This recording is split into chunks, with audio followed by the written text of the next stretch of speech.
आज हम लोग जो है ना आपको जीवन के बारे में और स्टॉक मार्केट के बारे में, शेयर मार्केट के बारे में बताने जा रहे हैं।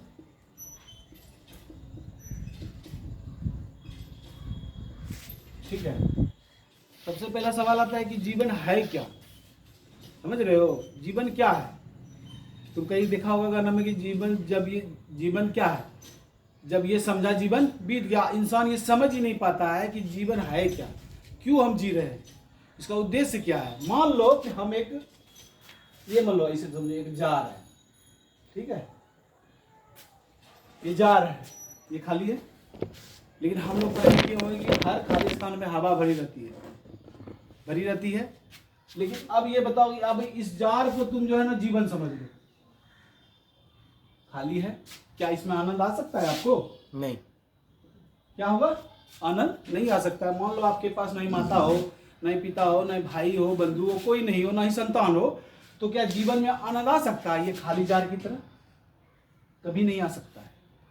अब जो ये बात ये है, अगर मान लीजिए ये बड़े पत्थर और ये हुए थोड़े छोटे पत्थर, और फिर वो ये हुए इससे छोटे पत्थर, और ये हुए इससे छोटे पत्थर, और ये हुए उससे यानी कि धूलकण, और उसके बाद हुआ ये पानी। अब ये जो बड़े पत्थर हैं, ये बड़े पत्थर मान लो माता पिता है, उससे छोटे पत्थर में मेरे भाई बहन है। क्या है? भाई बहन। उसी प्रकार ये जो छोटे और उससे छोटे पत्थर है, मान लो मेरा मित्र है। ठीक है, उसके बाद ये मेरे रिलेटिव है, और ये जो है हमारा जो कृत्रिम साधन होता है, जो हमारे जीवन को आसान बनाता है, जो चीज़ हम खरीदते हैं, जिससे जैसे बिजली का ज़रूरत है, पंखे का ज़रूरत है, जब हम सोते हैं हमको आराम चाहिए। हर चीज़, जो भी संसार में लाखों प्रोडक्ट बने हैं, वो हमारे जीवन को खुशहाल बनाने के लिए बने हैं। और ये पानी है, जो ये पानी वो है, ये अनंत है, कि जीवन में इच्छाएं अनंत और असीमित है। आप ये मत सोचिए कि हमको सब चाहिए होता है। किसी को ऐसा होता है कि हमको ये नहीं चाहिए, क्योंकि सब में कुछ अच्छाइयाँ होती है। तो ये जीवन, ये कैसे प्रूफ होगा कि ये जीवन यानी कि जार है? अगर ये है मान लो, तो अब जीवन खाली है, कोई लाइफ का कोई महत्व नहीं है। आप कितना माथा लगा लीजिए, खूब कमा लीजिए, लेकिन अगर ये खाली है, निर्बात है, हवा है, कोई मतलब नहीं है। अगर हमारे माता पिता हैं, भाई हैं, मित्र है, रिलेटिव है, सब कुछ है, कृत्रिम साधन है, और जितनी इच्छाएं वो अनंत है। इच्छाएं क्या है? ये जल जो है अनंत है, अनंत है।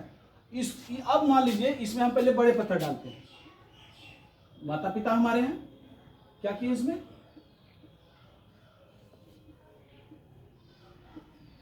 डाल दिए। माता पिता है, अगर इसमें से कोई भी नहीं रहेगा तो मेरा जीवन खुशहाल हो सकता है।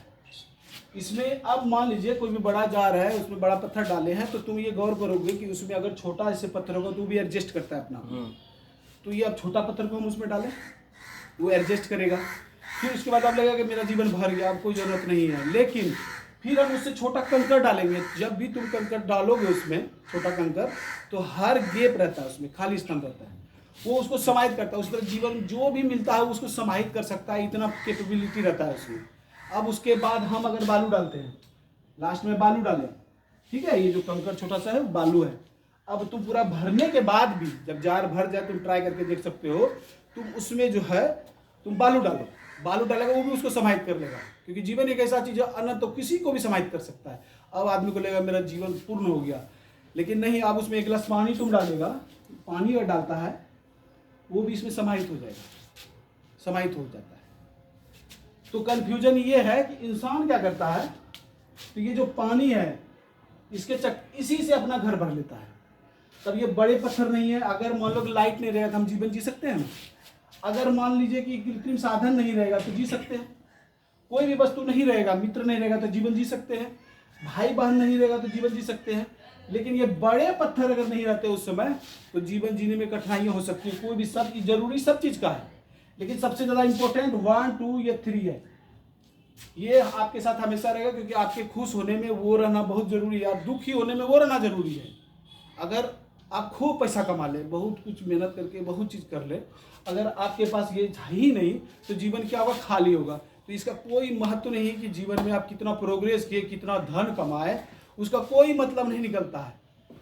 धन इसी समय पे मिलेगा जब आपके पास धन उतना आ रहा है कि हम सबको खुश रख सकते हैं, तभी हमको यानी धन का सार्थकता प्राप्त होती है। मान लीजिए पूरा धन कमा लिया और मेरा माता पिता मर चुका है, उसको भोगने के लिए कोई नहीं है, किसी के पास एक घर क्या 10 घर हो जाता है, लेकिन देखो सब प्राय रूम खाली है, उसका कोई महत्व है? जब हम सोचते हैं कि हम बड़ा घर बना लेंगे सब सुखी रहेंगे, पहले उसको बचाओ, जो तुम्हारे पास है पहले उसको रखना जरूरी है, तो भी कुछ होगा।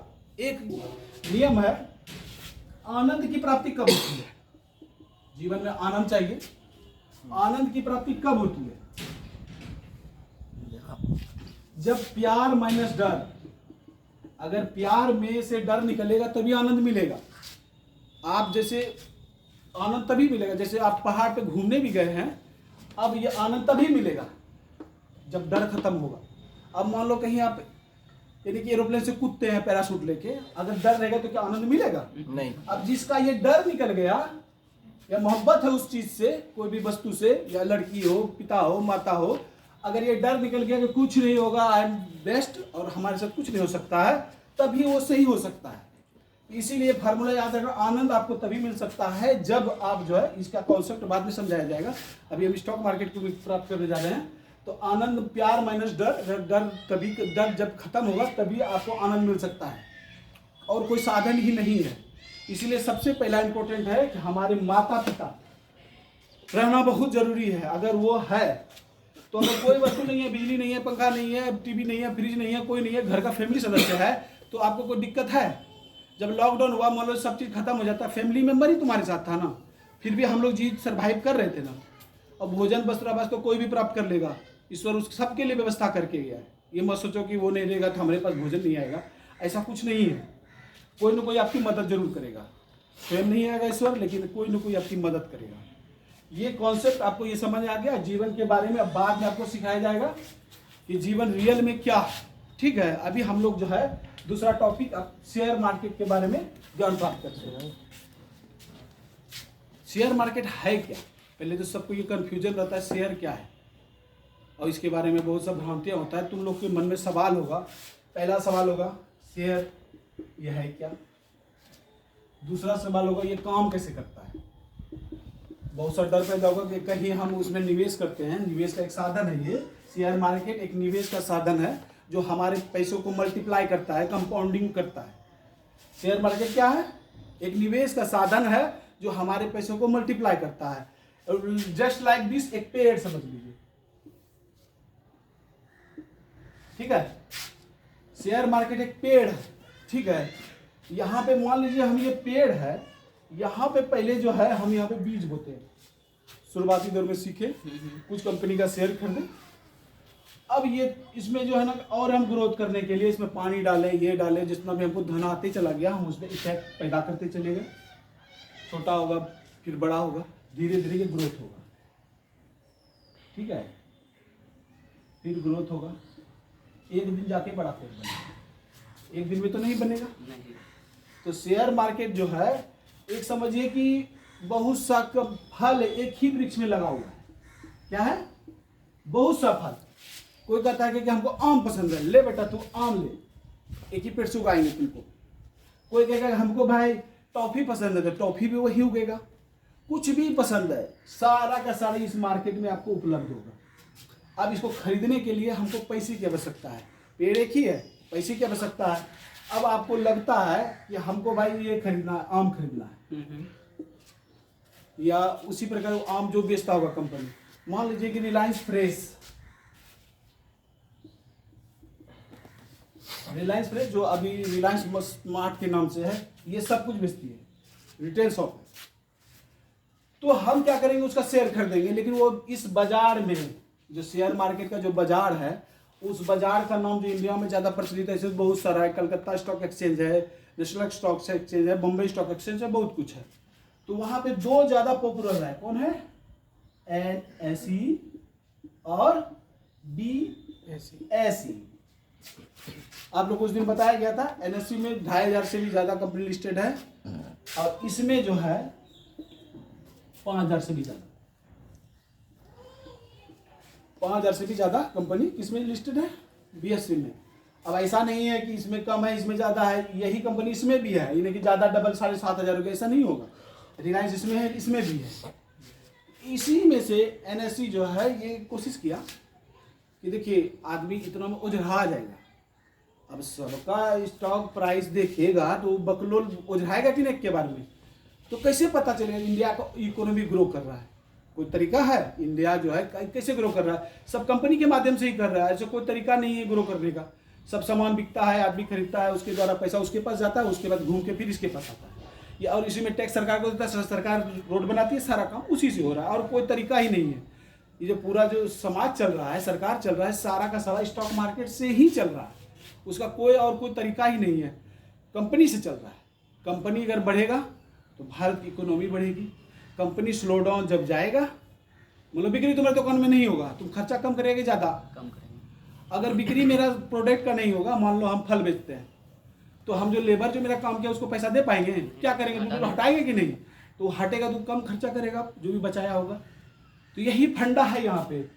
अगर हम ज़्यादा सामान परचेज करेंगे तो ये इकोनॉमी हमारा ज़्यादा ग्रो करेगी। और ज़्यादा ग्रो करेगी किस शर्त पे? जब कंपनी का जो कंपनी है उसके पास पैसा आएगा।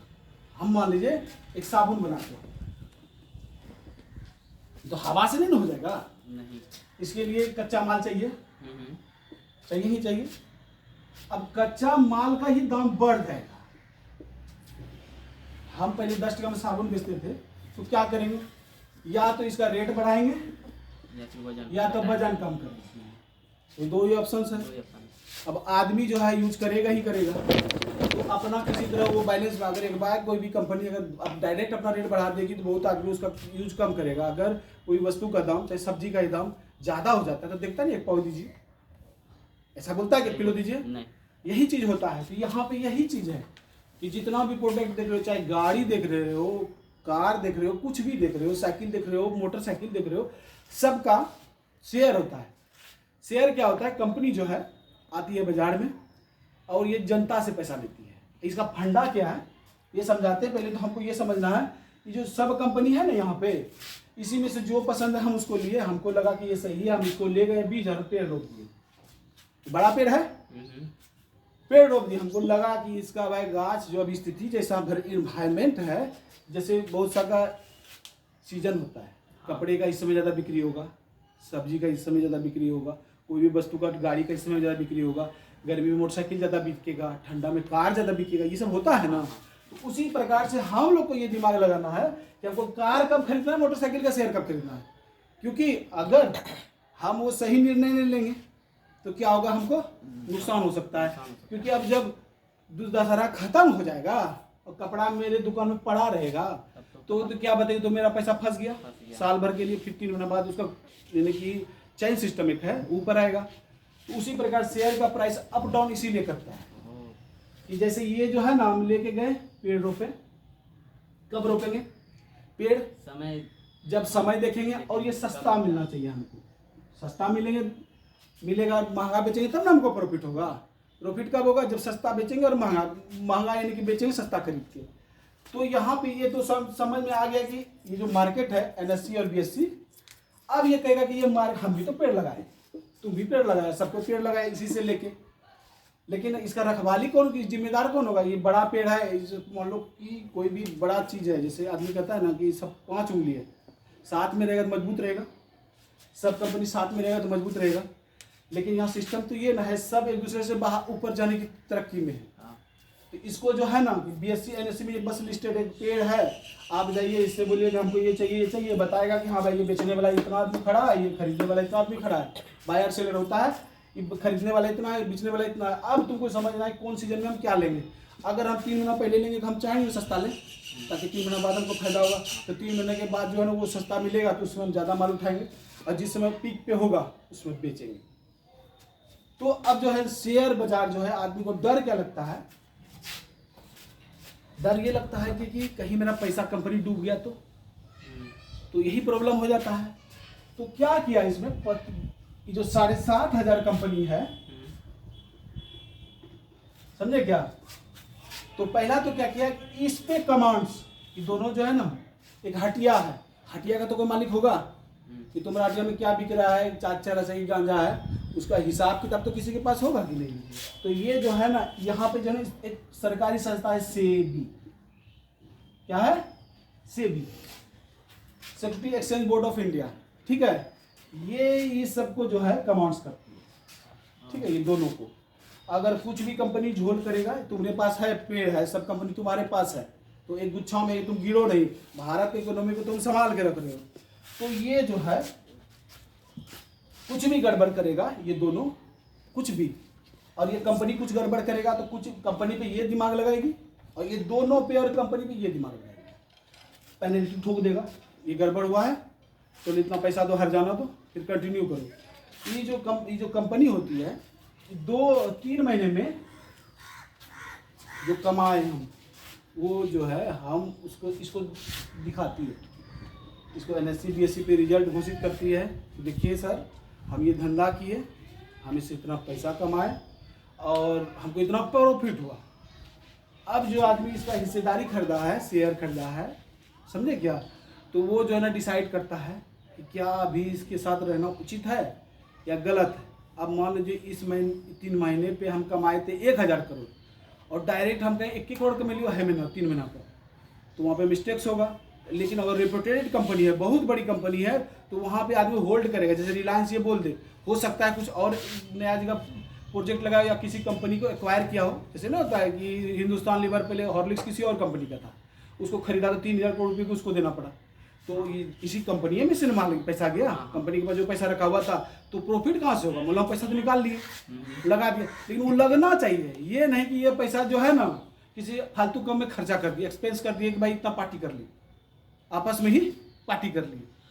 तो उस परिस्थिति में देखना होगा, उसी का तुमको ज्ञान लेना है। सेबी में पहले तो ये समझ गया कि सबसे बड़ा बॉस है सेबी, समझे क्या, ये सारे पैसे को इसका यानी कि सब कंपनी पे कमांड्स रखती है, इस पे मार्केट पे लिस्टेड होता है, और ये होता है यानी कि ये।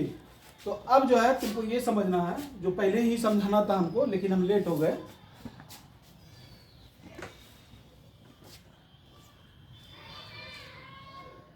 जैसे ये कंपनी है, समझे क्या, XYZ, मान लो कोई अगरबत्ती बनाता है, कोई धूपबत्ती बनाता है, कोई तेल बनाता है, कोई साबुन बनाता है, कोई IT सेक्टर है, जो बैंक है, कोई SBI बैंक है, कोई भी बैंक है, तो वो सब जो है ना उसको अपना जैसे कुछ करने के लिए, फैक्ट्री लगाने के लिए पैसे का बहुत 20,000-30,000 करोड़ का जब आवश्यकता है। अगर वो कोई भी कंपनी है, मान लो हम ITC हैं या कुछ भी नाम तुम ले सकते हो इसमें, रिलायंस ले लो या कुछ भी ले लो, यूनिलीवर, हिंदुस्तान ले लो ना, कोई भी कंपनी ये कहेगा कि हमको इतना का जरूरत है, तो बैंक के पास जाएगा। बैंक के पास क्या उतना पैसा होता है? बैंक के पास पैसा क्या होता है? पैसा होता है, ये सबसे बड़ी पैसा होता है। इसके पास क्या होता है? सेविंग अकाउंट, ठीक है, करंट अकाउंट और सेविंग अकाउंट। इसी को देखा जाता है कि बैंक कितना पैसा दे सकता है। तो ये करंट अकाउंट क्या है? आप ही का पैसा है। ये कहेगा कि भाई तो करंट अकाउंट खोलेगा, जितना का तुम ट्रांजैक्शन करो तुमको भाई इंटरेस्ट नहीं मिलेगा। सेविंग अकाउंट तुम कराएगा तो सेविंग अकाउंट में भाई 3% तुमको देंगे। तो ये इसका क्या हो गया? लायबिलिटी हमको देना है। बैंक में यही है कि दोनों चीज होता है, उसको जज करने का अलग तरीका होता है, वो बात के चैप्टर में तुमको पढ़ाया जाएगा जब हमारा सिस्टम ज्वाइन करेगा। तो ये पैसा जो है ये अब ये क्या करता है, ये जो दोनों पैसा ज्वाइन लिया, ठीक है, एवरेज आउट किया कि देखो भाई फिक्स्ड FD वाले को हम इतना पैसा दिए, मतलब 6 टका, इसको 3 टका, एवरेज आउट किया कि 4 टका पड़ा। अगर 4 से ज्यादा हम कमाएंगे तब तो बैंक को फायदा होगा। तो ये 4 टका से ज्यादा पैसा कमाने के लिए वो क्या करेगी? क्या लगाएगी पैसा। तो वो हमको जरूरत नहीं है, इकोनॉमी डेवलप होगा जब, इसीलिए लोन देती है कंपनी सबको कि भाई वो ग्रो करेगा, वो लेगा इंटरेस्ट तब ना तो 12% देगा, तभी हमको फायदा होगा। तो पहला वही कारण होता है, कारपोरेट जगत को देती है लोन। तो ये भाई 12% या 10% में दिया, तो उसी में से 5-6% वो कमाती है। अब जो पैसा कुछ पैसा यानी कि बैंक जो गाइड कौन करता है? Reserve bank. उसी प्रकार स्टॉक मार्केट को गाइड कौन करता है? सेबी। समझे क्या? दोनों का फंडा सबका अलग अलग है। रिजर्व बैंक उसको देखेगा और ये स्टॉक जो खरीद बिक्री हो रहा है इसका हिसाब किताब इसके पास रहेगा। दोनों बराबर है, जितना पैसा आपका बैंक में सुरक्षित है उतना पैसा आपका स्टॉक्स में सुरक्षित है, उससे ज्यादा सुरक्षित है। ये बाद में पता चलेगा, अभी नहीं चलेगा, तो बेस समझो पहले। तो ये जो बैंक जो है अपना धंधा बहुत बढ़िया से कर रही है। अब उसके पास कुछ पैसा है तो क्या करती है, इक्विटी में लगाती है। ठीक है, अब LIC क्या करती है, समझ रहे हो? LIC क्या करती है, LIC में जितना टका हम डालते हैं, कुछ नियम है उसका, LIC को अलग कोई जज करता है। उसका नियम है क्या कि कुछ पैसा उसके पास सुरक्षित रहेगा और उसके बाकी पैसा जितना भी 70% क्या करती है, शेयर खरीदती है। जितना भी कंपनी देख रहे हो जो बड़ी बड़ी है, चाहे रिलायंस हो या एशियन पेंट हो, बर्जर पेंट हो, कोई भी पेंट हो या कोई भी वस्तु है, उसका आदमी बैठा हुआ है, रिसर्च करता है कंपनी कैसा है, नहीं है, फ्रॉड तो नहीं है, उसका मैनेजमेंट कैसा है, सब कुछ देखने के बाद वो डिसाइड करती है कि जनता से जो पैसा आया है उससे अब शेयर खरीदते हैं उसके बिहाफ पे। ऐसा नहीं कि LIC घर में बैठल रहती है आपको पैसा देती है। ऐसा थोड़ी होता तो अगर LIC उसी में से अपना कमीशन भी सबको देती है, सब कुछ करती है। अगर LIC वाला बुड़बक है, अब पेंशन प्लान चलता है, कहता है समृद्धि यानी कि योजना में जो है आप इतना % इंटरेस्ट देंगे। अब ये मान लीजिए ये डाकघर बोलता है कि हम आपको इतना % इंटरेस्ट देंगे फिक्स डिपॉजिट पे, आप यानी कि कराइएगा आप, बहुत सारा उसमें स्कीम है। ठीक है, उसमें डाकघर से निकालने उसमें डाकघर में बहुत सारा स्कीम है। आप किसी में भी आप कराते हैं तो वो इंटरेस्ट देती है, वो तो पैसा रखी कैसे इंटरेस्ट उससे देगा, पहले निकालेंगे, उससे इंटरेस्ट हम लोग से लेगी, मतलब ब्याज इंटरेस्ट क्यों देती, कहाँ से देती है, वो भी पैसा लगाती है। कहाँ, क्या भारत सरकार उसको देता है पैसा? नहीं, कहीं लगाती है वो। वो पैसा जो है 2-3 फंड होता है, जैसे डेप्ट फंड होता है, इसमें फिक्स रिटर्न देती है सरकार। ये कंपनी का ही होता है। कंपनी वाला 2 तरीके से पैसा उगाता है आदमी सबसे, तो वही तुमको बताया जा रहा है कि वो जो क्या करती है कंपनी, वो डेप्ट फंड से पैसा उठाती है और इक्विटी मार्केट से उठाती है, स्टॉक मार्केट से पैसा उठाती है। तो वो जो पैसा उठाती है, ये जो पैसा LIC वाला भी क्या किया, सरकार भी क्या किया, सरकार की हिस्सेदारी स्टॉक में होता है। अगर सरकार स्टॉक्स में निवेश कर सकती तो हम बुड़बक हैं? रिलायंस जो है क्या खाली अपना काम से ही का पैसा कमाता है क्या? नहीं, रिलायंस जो पैसा कमाती है उससे भी ज्यादा पैसा कमाती है स्टॉक मार्केट से। स्टॉक मार्केट से क्योंकि बताइए 600 कर्मचारी घर में रखे हैं, 6 करोड़ रुपया हर महीने हम उसको दे रहे हैं किराया, मान लो कि कर्मचारी को, तो बताइए पागल है वो, कहाँ से आ रहा है पैसा? तो पैसा आ रहा है स्टॉक से, वो स्टॉक खरीदती है, एशियन पेंट का इसका उसका जो जिसमें समझ में उसको आता है कि ये ग्रो करेगा उस कंपनी को ही खरीद लेती है। तो वो कंपनी जैसे ग्रो करता है स्टॉक मार्केट में, उसी से पैसा यानी कि वो बेचती है, कुछ खरीदती है, यही करके वो पैसा बनाती है। तो मेन मुद्दा यही है कि जो स्टॉक जो है एक कंपनी का एक टुकड़ा है, जैसे ये टुकड़ा है ना, मान लो इसको 100 टुकड़ा में विभाजित किए, तो अब ये जो इसका टुकड़ा एक हमको देती है, कहता है कि देखिए ये जाता है कंपनी जाता है सेबी के पास, सेबी को बोलता है सर हमको पैसा चाहिए, बैंक में गए तो बोला कि हम इतने देंगे, मेरे पास भाई उतना पैसा नहीं कि आपको डायरेक्ट दे दे, आप भाग गए तो हमको नियम सरकार हमको बना के दिया रिजर्व बैंक कि छोटे छोटे आदमी को आपको लोन देना है ताकि सब लाभान्वित हो और मेरा पैसा डाइवर्ट रहे। तो ये भाई का दूसरा से तो ले लेंगे, इसीलिए इतना जो घोटाला हुआ है बड़ा बड़ा बैंक में इसीलिए हुआ है कि एक आदमी के पास पैसा था। अगर मान लो कि तुम 10 को हम पैसा बांट देते, मतलब पंजाब नेशनल बैंक का घोटाला हुआ, कुछ सबके मोटर कुछ भी हुआ, तो अगर एक आदमी को दिया तब ना इस तरह बवंडर हुआ। अगर 10 में मोटर तो एक फ्रॉड होता, सब नहीं होता, एक पकड़ते सब तो ऐसे ही डर जाता। तो वही वजह है बैंक सबको फेल्ड होने का कारण, उसका NPA बढ़ जाता है। NPA का मतलब होता है नॉन परफॉर्मिंग एसेट। वही बैंक में देखा जाता है जिसको बाद के चैप्टर में आपको पढ़ाया जाएगा। पहले तो ये समझिए, सेबी के पास जाती है कंपनी, कोई भी XYZ कंपनी, वो कहता है हमको पैसा चाहिए, वो पैसा के लिए इसके पास गया, अब ये जो है उसका वैल्यूएशन चेक किया, तुम हमको लिख के दिया इतना, तो चेक करवाया, चेक कराने के बाद बोलेगा कि ठीक है तुम 50 मांग रहे हैं, तुम्हारा वैल्यू निकलता है 20,000 करोड़, हमें गिरवा सकते हैं, तुम लेगा तो मान लो कि ये टुकड़ा 4 टुकड़ों में विभाजित, एक टुकड़े का कि तुम तो पूरा नहीं कंपनी बेच रहा है मेरे वहाँ पे, तुम्हारा जो है ना कि एक का टुकड़ा बिकेगा, तो ये 20,000 करोड़ मिलेगा तुमको। ये बोलता है ठीक है, तो ये 20,000 करोड़ रुपये इससे लेती है, उसके लिए वो कोई 10%, कोई 20%, कोई 25% स्टेक बेचती है, जिसका जैसा वैल्यूएशन है। तो 25% नियम है सेबी का। आज अगर आप 10% बेचे हैं, कुछ दिन बाद जो है ना आपको पूरा 75 आप अपने पास रख सकते हैं, समझे क्या? ये जो पूरा है जनता को देना होगा, जनता में से सब शामिल है, LIC वाला, म्यूचुअल फंड वाला, म्यूचुअल फंड मेरा ही पैसा है, LIC के पास मेरा ही पैसा है, जनता के पास। तो ये 25% में ही 20,000 करोड़ रुपया पूरा।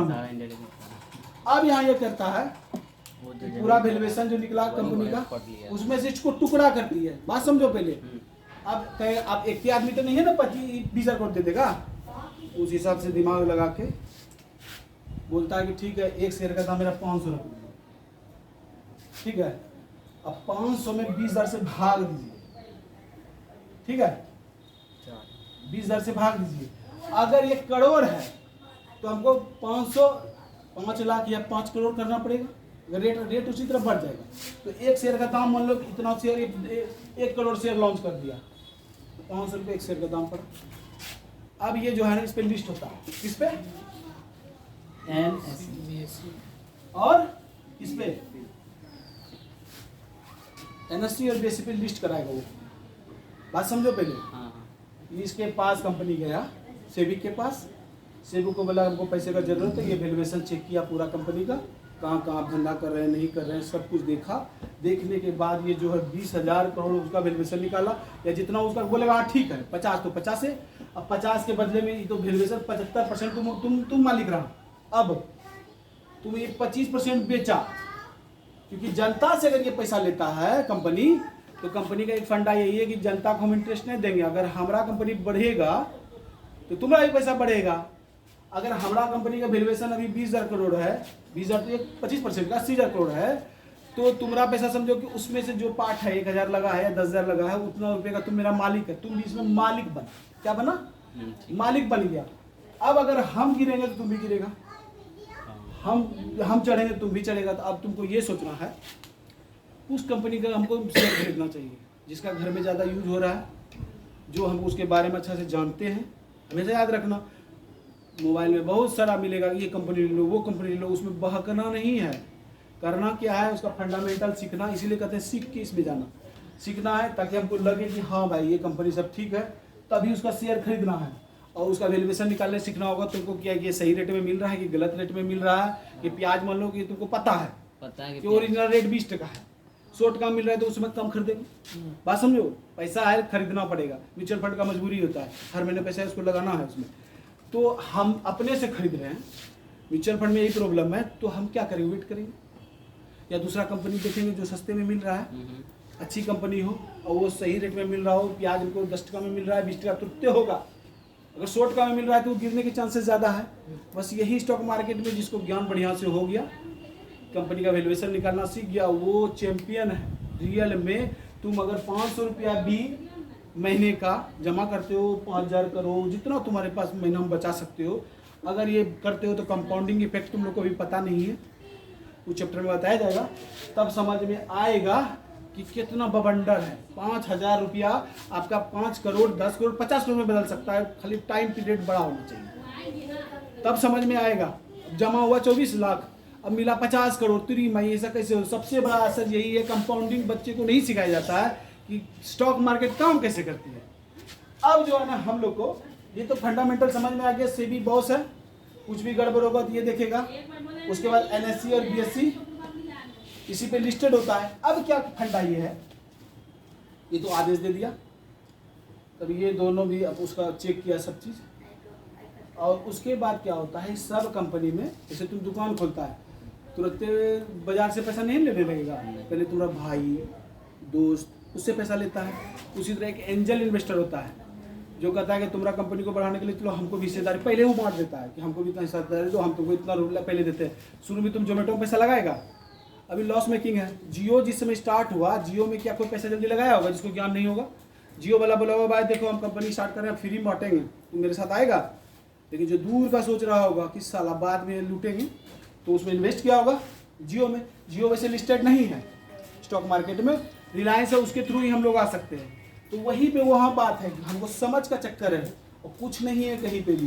तो ऐसे भी गया, से भी NSE BSE को आदेश दिया, ये जो है चेक करने के बाद बोला कि ठीक है आपको जो है इतना तारीख को लिस्टिंग होगा।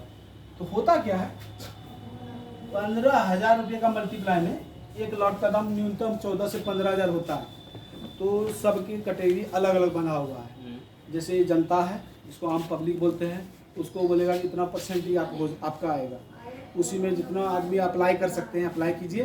15,000 का मल्टीप्लाई में 2 लाख तक 2-2.5 लाख तक होता है। आप एक लॉट होता है, एक लॉट 15,000 का आता है, उस लॉट में 1 शेयर भी हो सकता है, 50 शेयर भी हो सकता है। उसका रेट पे डिपेंड करता है, 500 रखा है कि 5,000। अगर 5,000 से लिस्ट कराया, मान लो इसको अमाउंट से भागा दो, यही इतना ही इसमें होगा। तो अगर 5,000 का होगा तो उतना कम शेयर मिलेगा। तो अब 15,000 में अगर 500 से 30 शेयर मिला, ठीक है। अगर 1,000 का होता तो कितना शेयर मिलता?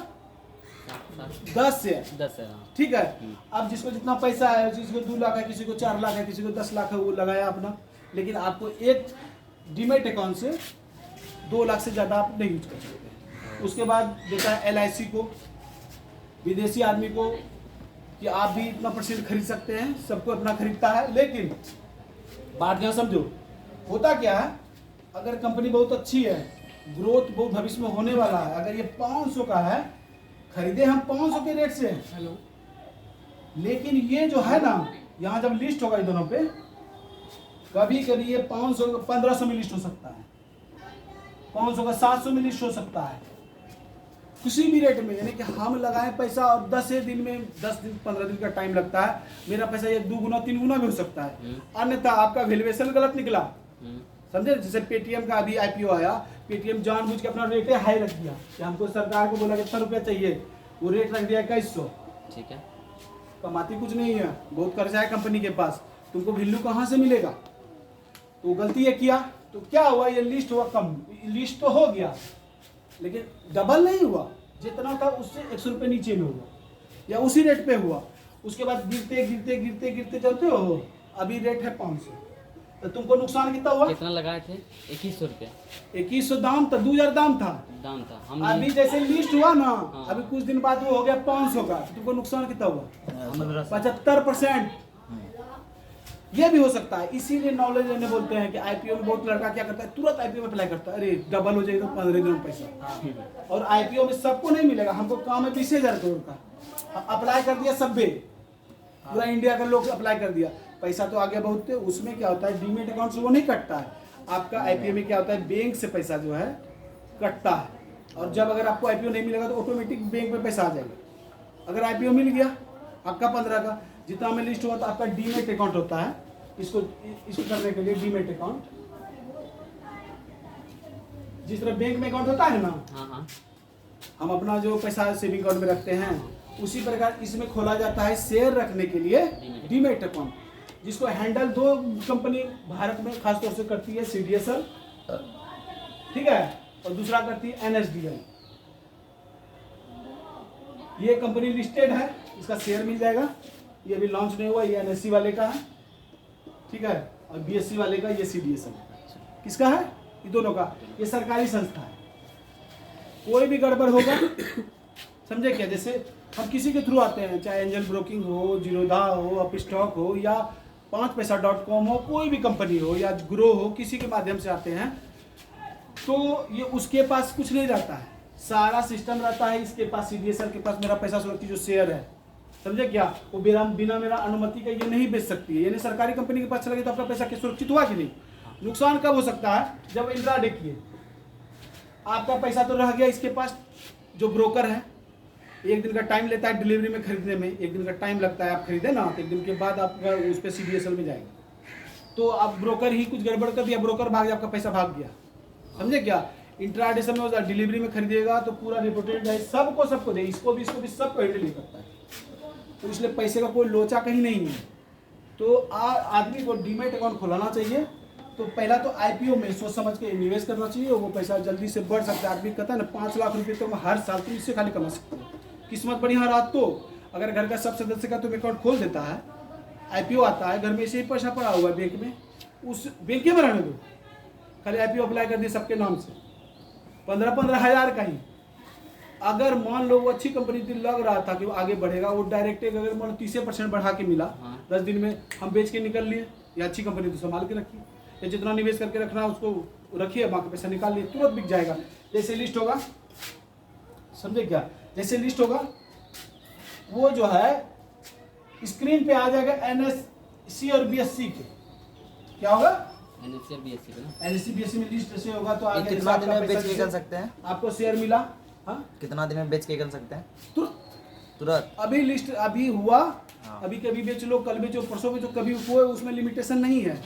लेकिन खरीदोगे डिलीवरी में, ठीक है, तो वो 2 दिन के बाद बेचना, तब कि वो कोई पैसा नहीं लगेगा। लेकिन आज खरीद के आज ही उसमें बेचेगा तो तुमको खरीदने का भी 20 रुपया और बेचने का भी 20 रुपये, 40 रुपये चार्ज कटेगा, ठीक है। और इंट्राडे करेगा, उसमें इंट्राडे होता है जो आज खरीदे आज बेचे तो पैसा बनना। उसमें क्या होता है कि ब्रोकर जो है आपको लिवरेज देती है। आप अगर 10,000 रुपये दीजिएगा ना तो आपको कोई कहेगा कि ठीक है 10,000 का 40,000 भाई तुम माल खरीदो, लेकिन शाम को हमको भाई 30,000 वापस चाहिए।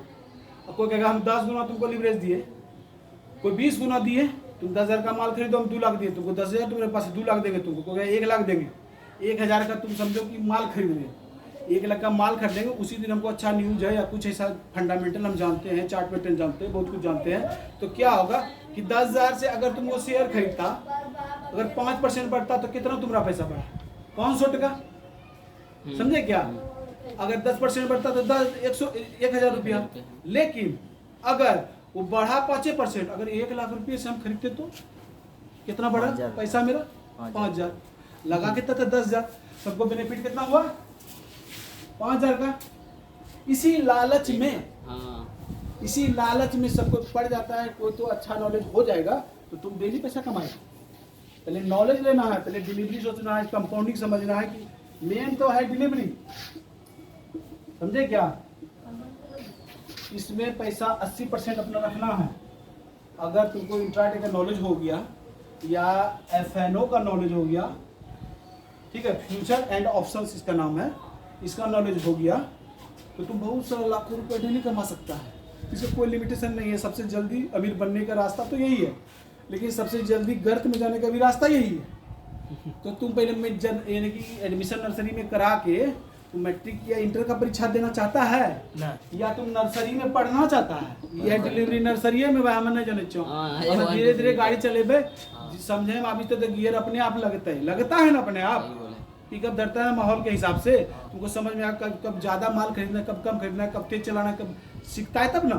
शुरू में पूरा पिकअप दौड़ने लगता है बच्चा, क्या बच्चा पहले धीरे धीरे चलता है, उसके बाद ही तेज दौड़ता है।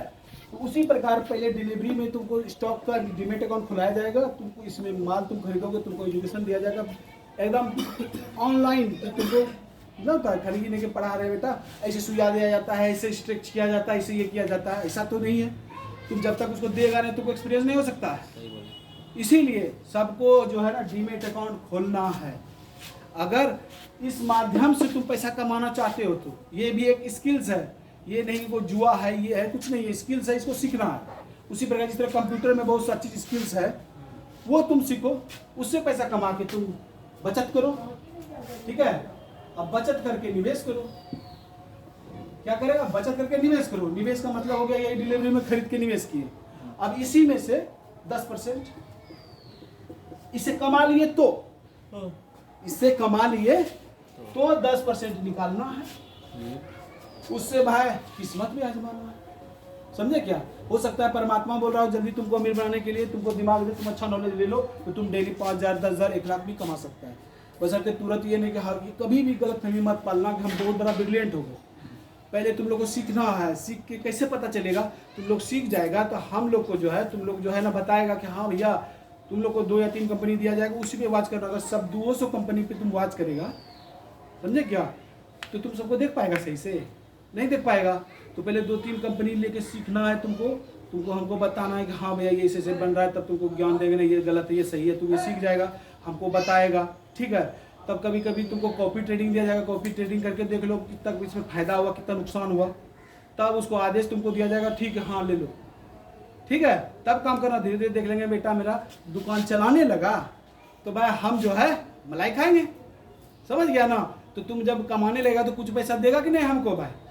इस और जो तुमको लेगा एक बिजनेस है ये, समझिए कि कोई कंपनी में बिजनेस खरीद रहा है, मालिक बन रहा है। जो क्या है 25% में क्या बन रहे हैं हम लोग? मालिक है। वो मेरे लिए काम कर रहा है। रिलायंस का आदमी मेरे लिए, जियो का आदमी मेरे लिए काम कर रहा है, पेट्रोल पंप पे मेरे लिए कर रहा है। जैसे इंडियन ऑयल कॉर्पोरेशन BPCL जो यहाँ पे है, Bharat petro chemical limited, petrol pump पे कर्मचारी कर रहा है, उसका मालिक काम कर रहा है, वो मेरा काम कर रहा है क्योंकि इसका शेयर मेरे पास है। कंपनी ग्रोथ करेगी तो हम करेंगे, तो वो मेरा नौकर में वो काम कर रहा है। ये ऐसा धंधा है कि हम काम नहीं कर रहे हैं, हमको लग रहा है ये धंधा बढ़िया है, हम भी इसमें चाहते हैं कि हम ये धंधा करते हैं। उसके लिए हम जो भी पैसा मेरे पास है इस कंपनी को अच्छा जज किए, अच्छा से सीखे कि नहीं ये सही कंपनी, इसमें पैसा लगा दिए, रखा हुआ है। जब जरूरत है एकदम लिक्विड होता है, जब जरूरत है आज के आज तुम जो है ना उससे निकल सकते हो। जैसे हमको पैसे कम है तो हम बस आज सुबह सोमवार से लेकर शुक्रवार तक ये 9:15 से 3:30 बजे तक खुला रहता है। इस बीच में कभी भी खरीद सकते हो, कभी भी बेच सकते हो, समझे क्या? इसमें कोई लिमिटेशन नहीं है। बट जो बेचेगा ना तुम, वो तुमको 2 दिन बाद तुम्हारे पास पैसा डीमेट अकाउंट पे आएगा। 1 दिन बाद डीमेट अकाउंट पे आएगा, दूसरे दिन तुम बैंक में ट्रांसफर करेगा। बस 48 घंटे का ही तुमको लोचा है। जैसे हम बेचे तो कंपनी वाला तुमको पहले 80% उसमें NSE वाला नियम बनाया, पहले ऐसा नहीं था। 80% तुमको स्टार्ट में दिखाएगा। जो बेचा मतलब 1 लाख का माल बेचा, 80,000 दिखाएगा कि 80,000 तुम्हारे पास है। वो 20,000 जो है वो कल तुम्हारे अकाउंट पे आ गया। किस पे आएगा? डीमेट अकाउंट पे। डीमेट अकाउंट से उसमें दिखने लगा हाँ आपके पास इतना पैसा है। डीमेट से मतलब उसमें अब डीमेट से जो है, डीमेट जैसे अकाउंट खोले हैं डीमेट तो ये जो लिंक कराता है, तुम जो बैंक का नाम देगा उसमें, जनक SBI का, ठीक है, इसको SBI पे ट्रांसफर कर लीजिए। कुछ नहीं है, बस वो एक बटन दबाएं, विड्रॉ लिखा रहेगा, बटन दबाएं, उसमें बोलेगा कितना पैसा, सभी पैसा जितना का माल आप बेचे हैं। तो जुट के आगे 1 लाख हो गया जितना का बेचे हैं, तो तुम क्या कहना 50,000, 50,000 दबाइए, कल उसमें लिखा आएगा 12 बजे तक आपके अकाउंट पे आ जाएगा, ऑटोमेटिक आपके अकाउंट पे आ गया। और जो IPO में तुम खरीदते हो वो डीमेट अकाउंट में पैसा डालने की जरूरत नहीं है। इसमें खरीदने के लिए डीमेट अकाउंट में पैसा डालना पड़ेगा अकाउंट से, तब ये शेयर तुम खरीद सकता है। और इसमें IPO में डीमेट अकाउंट में पैसा डालना नहीं है, आपके बैंक में है, बस वो लॉक कर देगा कि आप IPO में अप्लाई किए हैं, कंपनी में हिस्सेदारी लॉट में खरीदना चाहते हैं, तो वो होल्ड करेगा। अगर मिल गया, क्योंकि सबको नहीं मिलेगा, एक लॉटरी सिस्टम समझो। लॉटरी है, मान लो कि एप्लीकेशन दे दिया, परीक्षा दे दिया बहुत आदमी, नौकरी है मेरे पास 100 गो, सीट है 100 गो, सबसे तो एप्लीकेशन लेंगे ना भाई, सब पैसा दे के ले लिया, तो सबको क्या करेंगे, जो रिफंड कर दिए सारा पैसा, और बाकी जिसको मिला उसको शेयर दे दिए। वो डीमेट अकाउंट पे दिखेगा आपके पास इतना शेयर है। IPO वही बोले थे 500 रुपये चला गया। निगेटिव भी सेड है, अच्छा भी सेड है, बुरा भी सेड है, तुमको समझना है। तुम रिलायंस में ऐसा हो सकता है, नहीं होगा। उसी प्रकार जो अच्छा कंपनी है, जो रेप्यूटेड कंपनी, उसमें नहीं होता है। रिस्क है इसमें, यही तो रिस्क है जानने का। जो नहीं जानता है उसके लिए, जैसे वो तुम नहीं जानता है, ठीक है, तो क्या तुम्हारे लिए भारी है कि नुकसान? अच्छा है, बहुत भारी है, पढ़ना आसान है, जोड़ के भी बस कुछ भी कुछ नहीं है। मोबाइल पहले नहीं पिताजी चलाने जानता था, आज यूं यूं कर सकता है ना भाई। पहले तो हम रहे समझे ना, स्क्रीन टच है वो ये होता था ना, आज मजा ले रहा है ना। कुछ भी तकनीक जब विकसित होता है ना, कुछ अच्छा के लिए कुछ बुरा के लिए। अब तू कैसे लेता है? जैसे मोबाइल देखता है, तू वीडियो गेम खेलेगा, तो तुम्हारे लिए अच्छा भी है बुरा भी है। अच्छा तब है जो पैसा कमा सकता है उससे, अपना समय एफर्ट जो डालता है उससे 10 गुना कमाएगा तब ना भाई। अब कमाएगा मान लो दिन भर मेहनत के 100 टका, तो क्या फायदा उतना मेहनत करने से? और कहीं और माध्यम से ज़्यादा कमाए तो स्किल्स कहाँ सीखेंगे? कुछ ना कुछ सीखो, कंप्यूटर सीखो, ये सीखो, ग्राफिक्स सीखो, डिजिटल मार्केटिंग सीखो, बहुत कुछ है। डिजिटल का युग वही सीखना है, इसी में से डिजिटल में ही ये सब आता है। हाँ, आजकल ऑनलाइन हो गया ना, पहले कागज में मिलता था, समझे क्या? हाँ, तो इसमें बहुत सारा कहानी है। बहुत आदमी बहुत पैसा बनाया, सिर्फ 1% ही आदमी पैसा बनाता है, समझे क्या? क्यों बनाता है? क्योंकि सबको लोभ हो जाता है, समझे क्या? लोभ बहुत खराब है। लोभ ही के कारण कि जल्दी हम पैसा वाला बन जाए, तो सब जान गए, इसीलिए डेली ट्रेड लेने लगता है। जब मौका मिले तब चौका मारिए, समझे क्या? अन्यथा ये भी बहुत बढ़िया पैसा बना के देता है, डिलीवरी में भी समय पे, तुरंत नहीं। मान लो पेड़ रोपा, क्या तुरंत फल तोड़ लेगा उससे? नहीं, इसको पानी देगा, जब मुरझाएगा थोड़ा सा और पानी देगा, या जो भी इसको रिक्वायरमेंट हो, जैसे और शेयर कर देगा। जैसे वो गिरने लगा, देख लिया कि आम का ये है कौन वाला फल, मालदा दुधिया आम है, हम उसको रोपे, तुरंत तो पता नहीं चलेगा कि दुधिया आम है कि कौन गाछ उसाला दिया है। तो खाली अनुमान लगा लिया, पढ़ लिया, सुन लिया, और जब वो बड़ा होगा, जब मुरझाने लगेगा, तो डर पैदा होगा, छाएगी ना वो आम बेसला गिरा लगने। तो तुमको करना क्या? तुमको विश्वास रखना होगा कि जो आदमी हमको ये माल दिया है वो सही दिया है, उसका मालिक सही आदमी है, अच्छा नेचर का आदमी है। हमेशा प्रमोटर उसको बोला जाता है, मालिक को। जिस कंपनी का जो मालिक होगा, जैसे रिलायंस, 2 रिलायंस है, एक अनिल अंबानी का, एक मुकेश अंबानी का। तुम किस मालिक का खरीद रहा है, समझे क्या?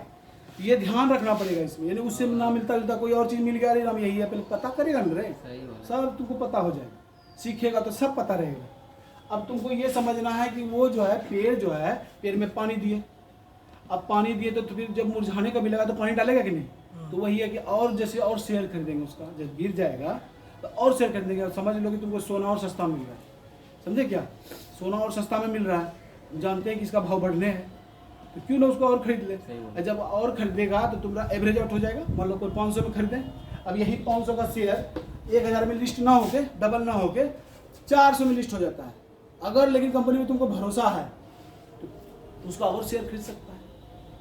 या कोई भी शेयर मार्केट में अभी फ्लोट जो हो रहा है, कोई खरीद रहा है, कोई बेच रहा है, जो तुमको लग रहा है कि हम ये खरीदेंगे तो हमको फायदा होगा, तो खरीदो।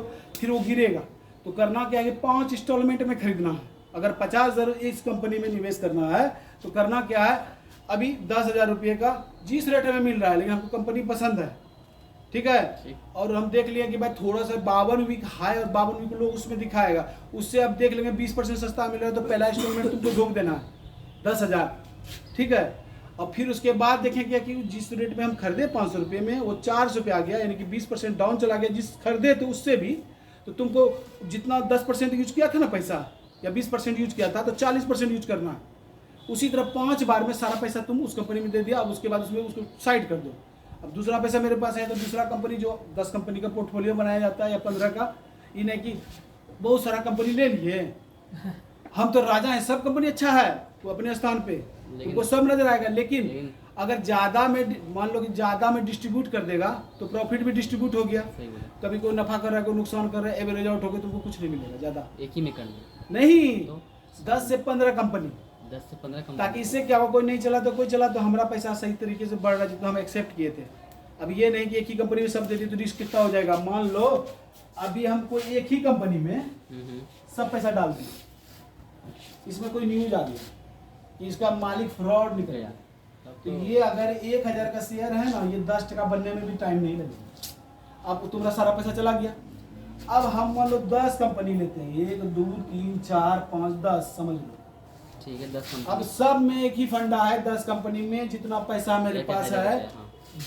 बराबर 10%, वो भी अलग अलग विभाग का कंपनी में, अलग अलग विभाग, जैसे फार्मा हो गया जिसमें दवाई कंपनी सब आती है, इक्विपमेंट सब बेचती है, उस कंपनी में हो गया। अब आईटी सेक्टर में हम निवेश करेंगे, एफएमसीजी जिसमें आईटीसी और हिंदुस्तान लीवर ये सब जो आता है उसमें निवेश करेंगे, 10% है।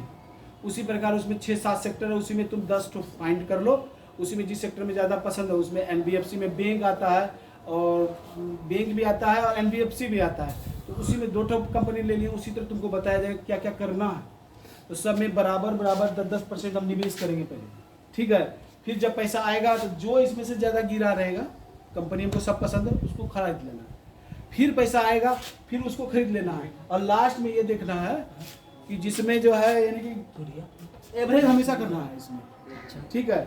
हमारा बराबर पे रहे 10% है, तो 10% पे सब रहे। 1000 इसमें निवेश किए, अब इसमें 2000 हो गया, अब 1000 इसमें है, लेकिन लग रहा है कि ये ग्रोथ करेगा तो इसमें भी 1000 बढ़ा देना, ये रहने देना। हाँ। तो फिर इसमें फिर पैसा आया, फिर कमाए, फिर देखना क्या रही हम इतने का है और सही रेट में मिल रहा है तो इसको बढ़ाएंगे, जो सही रेट में मिलेगा। अभी इसी सबको कोशिश करना है। अगर बराबर बराबर अमाउंट अगर सब में रहेगा तो जब ये उछाल मारेगा ना, तो तुम्हारा दिमाग से बाहर, मान लो किसी का 100 शेयर खरीद लिया, मान लो ये खरीद लिया किसी का 30,000 रुपये का शेयर, और किसी का खरीद लिया किसका रे 500 का शेयर। अब मान लो कि तुमको ये तुमको लगा कि हो क्या है, अब अगर ये मान लो कि ये जो 500 रुपये का जो सामान खरीदा, 2500 रुपये का मान लो 50 शेयर हुआ या 10 शेयर हुआ, अब ये बढ़ जाए 500% और ये मात्र 5%, तो क्या हम ज़्यादा पैसा कमा पाएंगे? क्योंकि इसमें 20 रुपये लगा, 2500 लगा, इसमें 30,000 लगा। इसी में क्या होता है कि जो नॉलेज नहीं होता है आदमी को, वो जो है ना कि अरे राम दुख साला मेरे खरीद देता है। अच्छा करके कैसे देखें? जैसे अभी तो सिखा रहा है, ठीक है, करके यही देखना है, तुम लोग को पहले अपना अकाउंट खोलना है, ठीक है, अगर अकाउंट नहीं तो पिताजी का अकाउंट, और नंबर वही जो अकाउंट में इंक्लूड हो, ठीक है, जैसे अकाउंट में वही मोबाइल नंबर होना चाहिए, ईमेल आईडी उसमें जुटा हुआ रहना चाहिए, ठीक है, और पैन कार्ड लिंक होना चाहिए, ठीक है, और एक कैंसिल आधार कार्ड पैन कार्ड लिंक उसका जरूरत है इसमें, वो तुमको बनाना ही पड़ेगा। पैन कार्ड में बैंक में लिंक नहीं है, नहीं है तो अरे बैंक में ऐसे भी केवाईसी कराता है ना, ऑटोमेटिक केवाईसी देगा, हो जाएगा, अपडेट हो गया। अब मोबाइल नंबर बैंक में डाल देना, आधार कार्ड में भी जुड़वा देना, तब अकाउंट खोलना है, इससे कभी परेशानी नहीं है। और दूसरा बात है कि नॉमिनी का नाम इसमें 100% जब भी खोलेगा, हम लोग लिंक भेजेंगे, तुम खोलेगा तो नॉमिनी का नाम जरूर से लिखना है, चाहे मम्मी हो पापा हो कोई भी, जिसका भी तुमको समझ में आए उसका नाम जरूर इंक्लूड करना है, उसका उम्र, उसका आधार नंबर डाल देना, जो भी वो बोलेगा। इससे क्या होगा कि एक तरह से बैंक में खाता खुलाता है ना कि कुछ हो गया तुमको, By कि chance, इसका हाँ, पैसे कुछ का भी। जिम्मेदार कौन होगा, ये तुम्हारी जिम्मेदारी है, तुम क्या करेगा। हाँ, ये बहुत जरूरी है। करना क्या है, आधार कार्ड, पैन कार्ड और ये सब जो है तुमको तैयार रखना होगा। अकाउंट खोलना है, अकाउंट खोलने के बाद तुमको बताएंगे पहले कंपनी के बारे में। स्टार्टिंग पीरियड में तुमको 10,000 रुपये से निवेश स्टार्ट करना है, ठीक है। तुमको बताएंगे क्या लेना है क्या नहीं लेना है, फिर उसके बाद नॉलेज देंगे, उसके बाद वीडियोस दिखाएंगे क्या देखना है नहीं देखना है। तो जैसे जैसे तुमको दिखा रहे हैं जी उसको ज्ञान प्राप्त करो। मैं तो समझ गया ना, कंपाउंडिंग समझ का गया, जादू हाँ, चाहिए। सब बात सही ये है। सब मजा लेने के लिए है FNO। और ये देखो, थ्रिल अगर जिंदगी में नहीं रहेगा, मजा नहीं रहेगा, जिंदगी नीरस हो जाएगा कि नहीं। लेकिन जरूरी सब होता है, लेकिन जैसे अब नमक, भात हमको खाना जरूरी है कि नमक इतना डाल देंगे, कि चीनी इतना खा लेंगे, वही ये सब चीज़ है। लेकिन आदमी अगर टिन नमक खा लेगा बीमार पड़ गया, मरता है कि नहीं। सीधा सा बात है। ये एक ऐसा पेड़ बनेगा एक दिन, समझे क्या, ये एक ऐसा पेड़ बनेगा।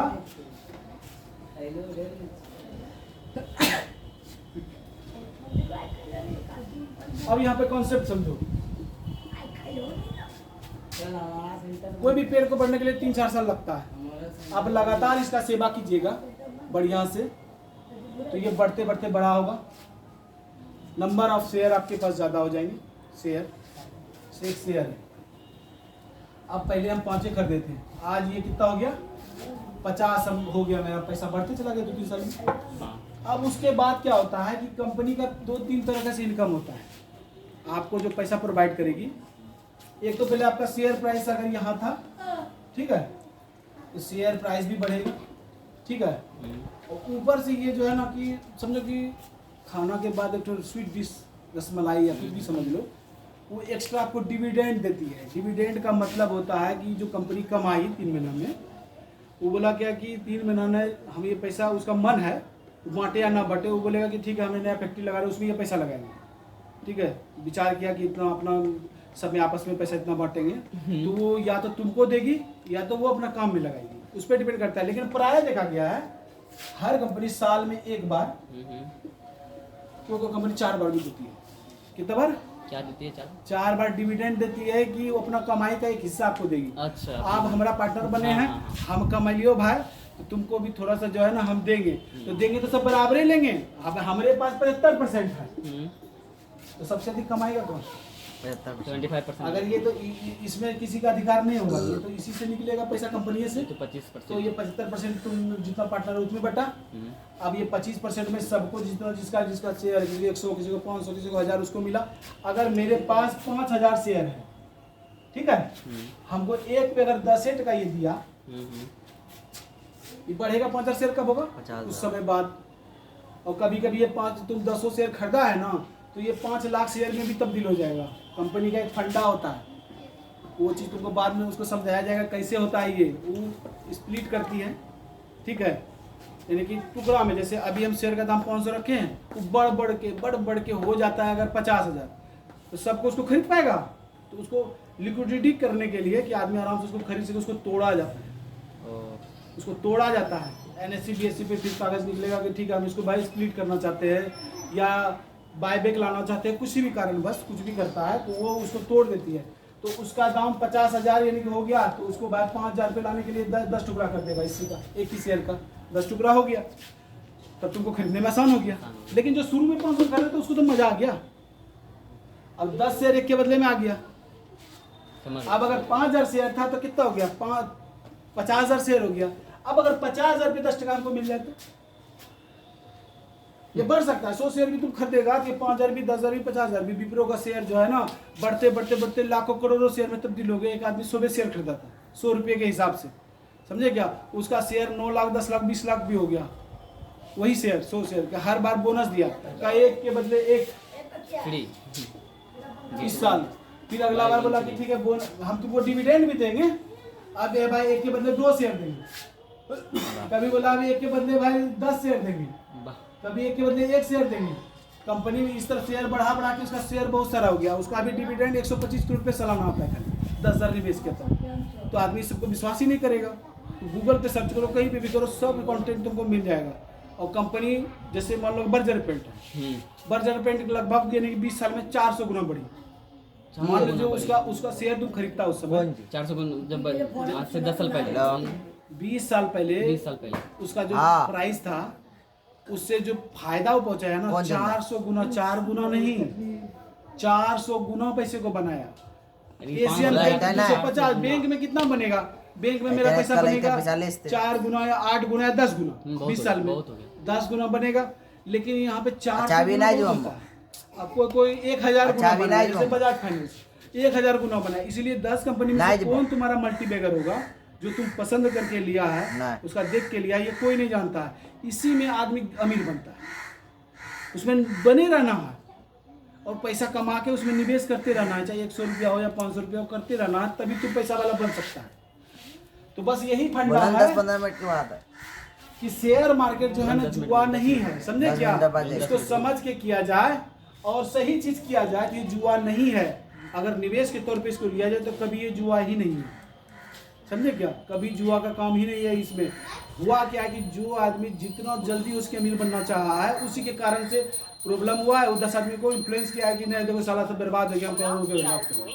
अब तुम तुरंत सोच लेगे हम सीखी के लिए बहुत जाने चाहिए, तुम महीनों कमा लोगे, एक के बार चला देगा। जुआ में क्या होता है, तुम कभी 100 रुपया जीतेगा ना, 200 खा ले छे, ये नहीं होता है। इसी चक्कर में तुम 200 चला गया तो तुम्हारा 100 और भी चला गया। तुमको जब तक 100 रुपया हो तो तुम 100 ही खाते रहो। अब जब ज्यादा होगा तो सोचेंगे कि हमको नुकसान नहीं होना चाहिए। चला गया तो मूलधन जैसे देखो क्रीज पे अगर तुम टिके रहेगा तभी छक्का चौका मारेगा। सबसे पहला इंपॉर्टेंट है मूलधन को सेफ रखना, बचा के रखना, समझे क्या? मूलधन ही खत्म कर दे फिर गया। मूलधन ही खत्म तो क्या फायदा है? इसीलिए जो क्रीज पे टिके रहो, टुक टुक करते रहो, भाई हमको भाई ज्यादा पैसा कमाना चाहिए। लेकिन जब मौका मिलेगा चौका चक्का मारने से भी नहीं चुकना है। चौका चक्का कब मारेंगे? पहले जैसा मौका मिलेगा तो उस मौका को प्राप्त करने के लिए। सबको छक्का मार लेता है क्या? वो ज्ञान प्राप्त करता है, मेहनत करता है। वही मेहनत करेगा तो तुम एफएनओ करेगा, इंट्राडे करेगा, तुमको सब धीरे धीरे समझ में आएगा। मेहनत पे डिपेंड करता है। कल मेहनत का कॉन्सेप्ट समझा, जो जैसा मेहनत करेगा वैसा धन लेके जाएगा। ईश्वर सब पे बराबर है। स्टॉक मार्केट ये नहीं कि तुम गरीब आदमी है तो तुमको कम रेट में देंगे, तुमको ज्यादा रेट में देंगे, वो अमीर है तो लॉट मिलेगा। होलसेल प्राइस की वो नहीं है, सब बराबर है। तुम जितना ज्यादा होलसेल मिलेगा तुमको टैक्स ज्यादा लगेगा, तुमको महंगा मिलेगा। अगर 500 में ये लड़का एक ठो खरीदा और तुम खरीदने आएगा ना 1000 पीस तो तुमको 500 का पड़ेगा। क्या समझा? ये फंडा है, उल्टा है इसमें। होलसेल में अगर तुम शेयर खरीदेगा तो तुमको महंगा मिलेगा।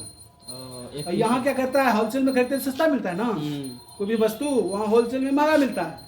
इसीलिए चाहे तुम कहीं से भी काम अच्छा, करो। उसका होलसेल कैसे होता है?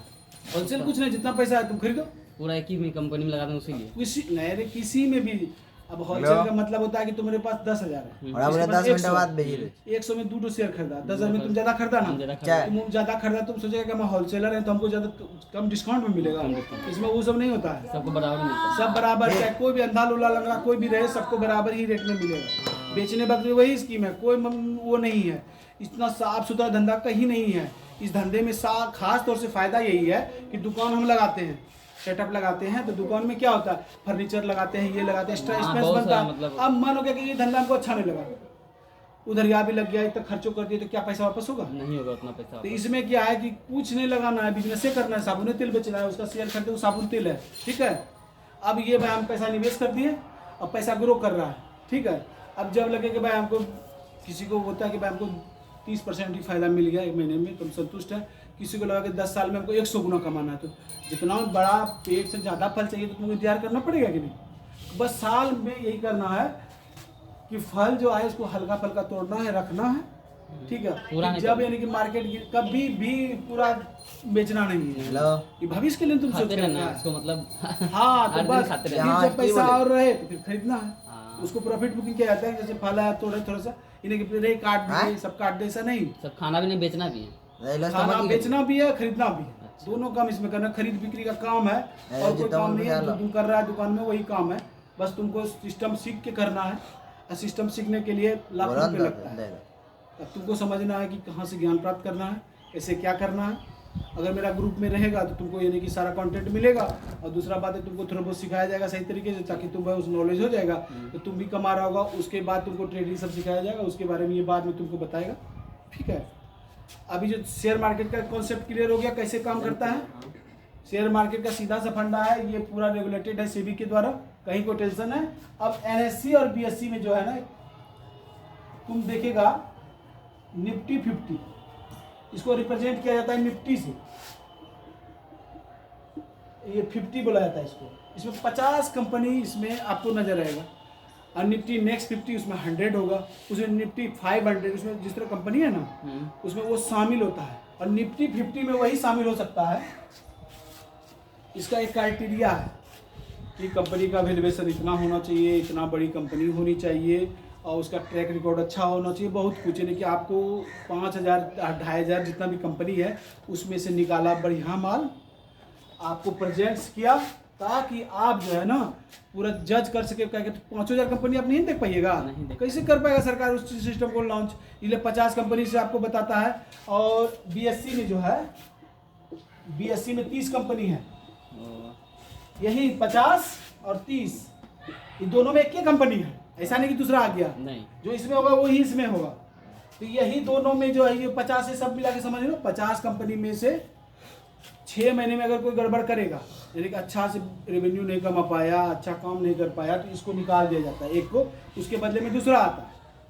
तो अगर जो लोल है बकलोल है उसको नहीं भी समझ में आता है कुछ भी, समझे क्या, तो इसी में से जो 50 में से 10 को सिलेक्ट करके ब्लू चिप कंपनी होती है, वो बढ़ेगा भी कम गिरेगा भी कम, तुम्हारा पैसा 100% सुरक्षित रहेगा। उसके बाद जो है ना तुम जो है ना स्मॉल कैप, माइक्रो कैप, जितना भी कैप है, मिड कैप, उसमें तुम शेयर खरीद सकता है।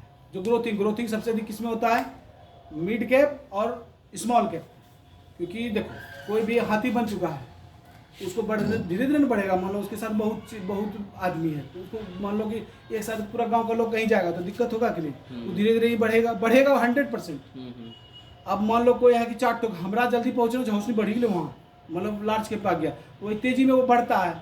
लेकिन अगर कोई कारणवश कोई दुर्घटना हो गया तेजी में जाने के बाद, समझते दुर्घटना होता है, तो अगर वो अच्छा से जो चीज़ सोचा गया वो नहीं हो पाया, उसका रेवेन्यू खराब हो गया, बिजनेस किया लेकिन सही से बिजनेस नहीं कर पाया, जिसके कारण वो गिर भी सकता है, तेजी में गिरता भी है, फिर वो उठेगा, फिर भागेगा। कोई चीज़ नहीं है इसमें, एकदम साफ सुथरा धंधा है। इसमें जब चाहे रात सुबह उठे 9:15 बजे पूरा माल बेचे, हमको ये धंधा नहीं करना है, बस निकलना। इससे अच्छा धंधा कौन सा होगा, निकलना नहीं है। तुमको बता रहे हैं कि धंधा ऐसा है, इतना फ्लेक्सिबल धंधा कहीं नहीं है। नॉलेज इसलिए नहीं पता कि इसका जो इंस्टीट्यूट बहुत दूर दूर में है, बात समझो, जो इंटरेस्टेड है वही इसमें इन्वॉल्व होता है। क्या कि जो अच्छा चीज़ होता है ना, तुम समझ रहा हो, उसको छुपा के रखा जाता है, उसके बारे में बुराइयां फैलाई जाती है, और उस बुराइयों को आदमी जल्दी कैच करता है, समझे क्या, अच्छाई को देखता ही नहीं है। इसलिए हर इंसान में अच्छाई होती है। तुमको मधुमक्खी की तरह होना है, ताकि अच्छाई को बस उसमें देखो, बुरा क्यों सोचे। हम बुरा वाला काम ही नहीं करेंगे तो बुरा मेरे साथ कैसे होगा, सीधा सा बात है। हम नॉलेज लेके काम करेंगे, सारा सिस्टम वही है, कुछ नहीं होगा। हाँ ठीक है, तो बस कोई तरह का कहीं परेशानी नहीं है इसमें, समझ गए। तुम ये काम आराम से कर सकते हो। NSE में 50 और BSE में 30 कंपनी होता है। ये सिर्फ बेसिक नॉलेज तुम्हारे पास मिल रहा है। ये मत सोचना कि उनको भाई ने डीमेट अकाउंट खुल गया तो हम भाई समझ गए सब, नहीं, वो समझो कि तुम्हारा ABCD स्टार्ट हुआ। ABCD अब तुमको यानी कि क्या करना है, आगे नहीं करना है, वही तो निवेश पता करना नहीं, है, हाँ, कंपाउंडिंग कैसे के बारे में निकालना पहले समझो, धन का विज्ञान को समझो, धन कैसे काम करता है, क्या हम खरीद रहे हैं, एसेट है कि लायबिलिटी, वो सबको समझो। मेन उद्देश्य हमारा जो ये चैनल जो हम बनाने वाले हैं उसको चलाने का यही है कि आदमी जो लड़का जो ग्रोथ करे और फाइनेंशियली फ्री हो जाए, कि बाद में 10 साल के बाद जब 20 से 30 साल का लड़का हो तो फाइनेंशियली फ्री हो, उसको डर ही किसी चीज़ का ना रहे, वो यानी कि ये चिंता ही नहीं रहे मेरी शादी हुई तो हम कैसे कमाएंगे, कैसे खिलाएंगे, कोई दिक्कत नहीं है हमको, कहीं से भी वगैरह से कहीं भी कुछ हो जाए हमको कोई परेशानी नहीं होना चाहिए। इसी के लिए करता है बिजनेस। आप जो कर रहे हैं करते रहिए, कुछ न कुछ पैसा निवेश कीजिए और आगे बढ़िए। समाज के साथ जैसे चलेगा तब ना आगे बढ़ेगा। अब तुम पहले ही नीति अपनाते रहेगा कि हम अकेले खाली मेहनत करेंगे तो नहीं ना होगा। अगर सब मिलके मेहनत करेगा तो आगे बढ़ेगा। और किसी को पसंद नहीं है तो जाओ बाबा, बस सीधा से यही फंडा है कि तो ये बहुत ही बेस्ट चीज़ है। रिस्क है थोड़ा, रिस्क तो किस में नहीं है। तुम दुकान खोलता है तो रिस्क नहीं है उसमें, दुकान में घाटा लगता है कि नहीं। हम ये सामान ज़्यादा आ गया, चूहा उतर दिया, ये हो गया वो हो गया, होता है ना। तो वही चीज़ है, रिस्क इसमें भी है उसमें भी है। दुकान आशा लेके चलेंगे हम, जोमेटो ये करेंगे वो करेंगे, हम रेस्टोरेंट खोलेंगे, रेस्टोरेंट में घाटा लग गया तो लगता नहीं है, वो तो पैसा बर्बाद हो जाता है। तो रिस्क तो सब में है, करना तो पड़ेगा। सबसे बड़ा रिस्क यही है कि जीवन में कि आप रिस्क नहीं लिए। रिस्क क्या है, कोई पूछेगा रिस्क क्या है, रिस्क नहीं लेना ही सबसे बड़ा रिस्क है। ये बात याद रखना हमेशा बाबू, रिस्क नहीं लेना ही सबसे बड़ा रिस्क है और कुछ नहीं है लाइफ में। थोड़ा सा रिस्क है लेकिन रिवॉर्ड बहुत ज़्यादा है, समझे क्या। अब तुमको जो है ना कि सब तरह का एजुकेशन तुमको दिया जाएगा, सब तरह का एजुकेशन तुमको यहाँ पे मिलेगा, ठीक है। और तुमको NSC और BSc जो सर्टिफिकेट होता है वो भी प्रोवाइड किया जाएगा, ताकि तुम भाई कहीं भी किसी का पैसा मैनेज करता है, पिताजी का, मम्मी का या अदरवाइज किसी और का पैसे को मैनेज करता है, तो तुमको जो है ना उसमें कोई परेशानी नहीं। और किसी और का पैसा हम लगा सकते हैं, हाँ, आराम से उसमें इन्वेस्ट कर सकते हैं, बशर्ते आपके पास सर्टिफिकेट होगा, आप योग्य हैं कि नहीं, मान लीजिए। प्लस उसको विश्वास दिलाना हाँ, पड़ेगा। तो विश्वास दूर की बात है, पहले योग्यता तुम साबित करना होगा। योग्यता का परीक्षा ऑनलाइन होगा या जिस माध्यम से लिया जाएगा, होने के बाद तुमको सर्टिफिकेट मिलेगा, उसके बाद तुम कंफर्म हो जाओगे। फिर उसके बाद हम लोग का एक टीम है, तुम उस हिसाब से तुमको बताया जाएगा करना क्या है, ठीक है। अभी जो है ना इसके विषय में यहीं पे समाप्त किया जाता है। अब ये जो डिविडेंड जो मिलता है ना, वही सबको फल समझ लो, वो खाते रहो। और डिविडेंड कभी जब इतना आने लगे तुमको लाइफ में, जैसे ये मूलधन है, अब इससे हम पैसा कमा रहे हैं, ठीक है, ये जितना है उससे ये ज्यादा है, उसके बाद जो डिविडेंड से मेरा घर चल जाएगा, दे रहा है ना 1 टका 2 टका 10 टका, बस उसी से घर चल, इसी से घर चलाना एक दिन 2-4 साल लगेगा उसमें, क्योंकि ज़्यादा अमाउंट क्रिएट होगा तब ना होगा। अब मान लो तुम ट्रक खरीदेगा, ट्रक में ज़्यादा पैसा लगता है, साइकिल खरीद का पैसा लगा दो साइकिल का, और सोचो कि हमको 3,000 टका डेली हो सकता है। वही इसमें कॉन्सेप्ट है, जितना बड़ा चीज़ लगाओगे धीरे धीरे करके, एक बार में कुछ नहीं करना है, सिस्टम से तुम उसको लगाओ। और उसके बाद जब ट्रक का इतना पैसा उसमें जमा हो जाएगा समझ लो, तो ट्रक में जितना भाड़ा आता है ना, उतना 100% तुमको आते रहेगा। वो बढ़ रहा है तो मेरा ही पैसा बढ़ रहा है, जब जरूरत हो जितना उतना निकाले, यूज की, समझे क्या। अब फिर उसको रहने दिया। तुम क्या चाहता है कि खाली पैसे उड़ाते जाएं? नहीं, जब जरूरत है तब फिर जरूरत यूज करना है। अब ये नहीं कि पैसा मेरा भाई 10 गुना हो गया तो हम ये वो, ऐसा नहीं है। तो ऐसा नहीं कि हमेशा भाई तुम कामना जिस तरह करेगा, जैसे लंबा सोचेगा, हमको 20 साल में पैसे का काम है, हमको भाई पैसा 20 गुना 30 गुना चाहिए, उस हिसाब से आप निवेश करके सोचिए क्या हो रहा है मार्केट में। कोई मतलब नहीं है, खाली ये देखना है कि क्या कंपनी सही काम कर रही है, महीने 3 महीने में जो रिजल्ट आता है उसको देखना है। अच्छी कंपनी है तो 2-3 बार तक वेट करेंगे, अगर खराब आ रहा है ना तो भी 3 बार वेट करेंगे, तब उससे निकलेंगे बाहर, समझे क्या। अन्यथा आपके लिए अपॉर्चुनिटी है, कंपनी अच्छी है लेकिन जनता उसको जज सही से नहीं कर पा रही है, इसीलिए उसका रेट गिर रहा है। बस यही ध्यान रखना है, वही डिमांड और सप्लाई का इसमें खेल है।